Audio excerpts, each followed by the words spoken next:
শুভ দুপুর। আজ হলো মঙ্গলবার। যেহেতু কালকে নিরামিষ ছিল, সোমবার ছিল, শ্রাবণী সোমবার, শেষের সোমবার, তার জন্য তো কালকে নিরামিষ খাওয়া হলো। আজকে তো আর স্নান ধান করে তার এক সিদ্ধ খেয়ে আর বসে পড়লাম এদিকে রান্না বান্না নিয়ে। আজকে যেহেতু আমি বাড়ি থেকে মাছ রেখেছি, কোনো মাছ পাইনি, তার জন্য পাবদা মাছ নিয়েছি। আমার পাবদা মাছ বেশ ভালো লাগে না, তারপর কোনো মাছ পাই না, ওই থেকে এই মাছটাই নিয়ে নিয়েছি। চলো আমরা আগ বাড়াই। এখন কিভাবে রান্না করব তোমাদের সঙ্গে একটু শেয়ার করে নিব। মাখা শেষ আমার।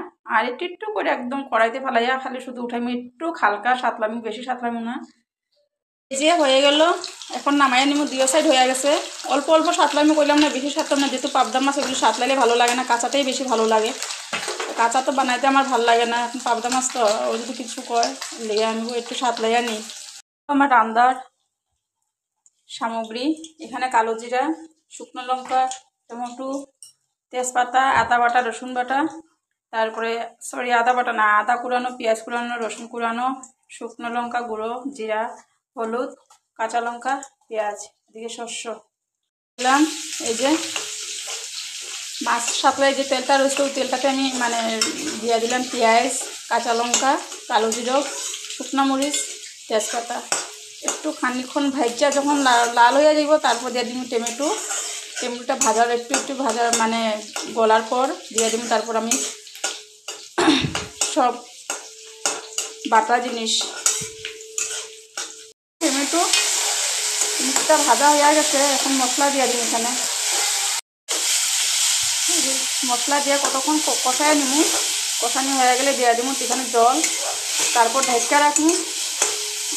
বেশি সময় লাগে না, অল্প সময়ের মধ্যে এই রান্নাটা হয়ে যায়। যার কাছে একদম সময় কম আছে, এই রান্নাটা ঘরে ট্রাই করে দেখতে পারো। এখানে এখন আমি কী দিব, সরষের জল।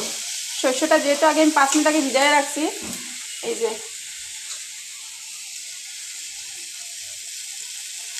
দেখো সরষের থেকে নিচের থেকে যে কালো কালো ইয়েটা বার হয়েছে, এটা কিন্তু খুব তিতা লাগে যদি সবজিতে পড়ে। তার লেগে এটা 5 মিনিট আগে ভিজায় বা 20 মিনিট আগে ভিজায় রাখতে হয়।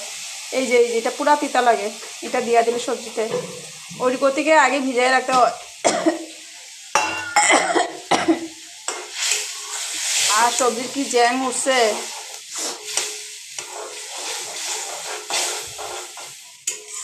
যে যার কাছে একদম সময় কম, ওরা এই রান্নাটা ঘরে ট্রাই করে দেখতে পারো। এখন আমি এখানে ছাইড়া দেবো মাছ। রান্নাটা কমপ্লিট হয়ে গেছে। টকবক টকবক করে উঠতেছে, আওয়াজটা শুনতে আছে, যেহেতু টকবক টকবক করতেছে। আর কিছুক্ষণ পর নামাইয়া নিব। খাবো, আমার ছেলে না খেলে কেমনে করে হয়। ওর লাগে কী করলাম, এখন আমি তো ওর লাগে তো শস্য খাইব না, পেঁয়াজ খাইব না, রসুন খাইব না, আদা খাইব না, কিচ্ছু খাইব না। এর লাগে কিরম আগে আলু সিদ্ধ একটা করে নিলাম, তারপরে এখন জিরা দিয়া, হলুদ দিয়া আর একটু লবণ দিয়া এটাতে কষাইয়া ওইসেই মান্দার মতন বানাই নিব ওর লাগেও।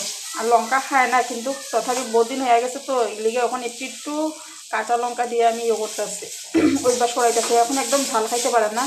আর যেহেতু ডাক্তারে না করছে 5 বছর কিছু না খাওয়ার লাগে, ঝাল তেল মশলা, ওই বিনা তেলে ওইভাবে হের লেগে রান্না করি, তেল মশলা একদম না দিয়ে আমার রান্না। আর এখানটায় রাখছি রাত্রের লেগে, এখানটায় রাখছি দুপুরের লেগে। আরও রান্না আছে, ডাইল আছে, মুখি দিয়া শুটকি দিয়া করছি, শুটকি সিঁদুর মিলাইয়া করছি। আর এদিকে পাবদা মাছ, ডাইল আর মুখি সবজি।